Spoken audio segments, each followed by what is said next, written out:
South Africa's democratic journey has been the talk of the town since the country marked 30 years of the new dispensation last year. It includes introspection after calls for initiative to reflect on what went wrong the last 3 decades and to chart the future.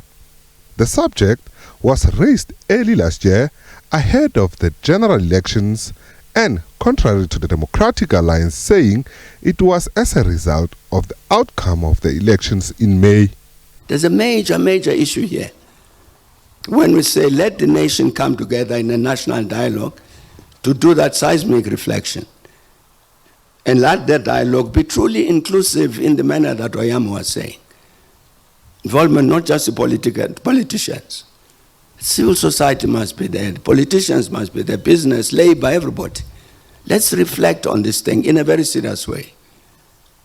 This is where South Africa is today. Where do we want it to be tomorrow? 2 weeks ago, former President Thabo Mbeki again sought to clarify the proposed dialogue, saying it must be people-driven and political parties could participate. So let the people of South Africa themselves, not represented by political parties, the people themselves, say this is the South Africa we want and this is the South Africa we don't want. We want this thing to happen. I want it to happen as soon as possible, and let it be this inclusive national dialogue.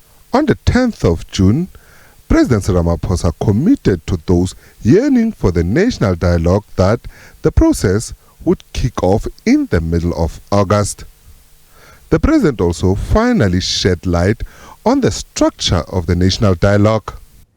The dialogue will be a people-led, society-wide process to reflect on the state of our country in order for us to reimagine our future. The national dialogue is a chance for all South Africans from all walks of life to come together and help shape the next chapter of our democracy. The idea of the national dialogue emanated from the challenges that the country faced in previous years. Currently, South Africa finds itself under the government of national unity. During the national elections last year, the country witnessed history as political parties failed to garner a majority, leading to them having to work together. But this form of government presents its own difficulties, with the GNU partners sometimes finding it hard to coexist, like with the Democratic Alliance withdrawing from the national dialogue. The Democratic Alliance's federal executive has resolved to withdraw from the national dialogue with immediate effect. We will also actively mobilize against it in order to stop the obscene waste of 740 million rand of public money, starting with a call on all civil society bodies in South Africa to join us in demanding that the dialogue not proceed until President Ramaphosa fires ANC corrupt individuals in the national executive. National dialogue into yabantu base South Africa idependanga ku-DA. Bangapakisha nabo babafuna uhamba. Umnyango uvuliwe. Izawuthi xa baphuma badibane nabana pha emnyango.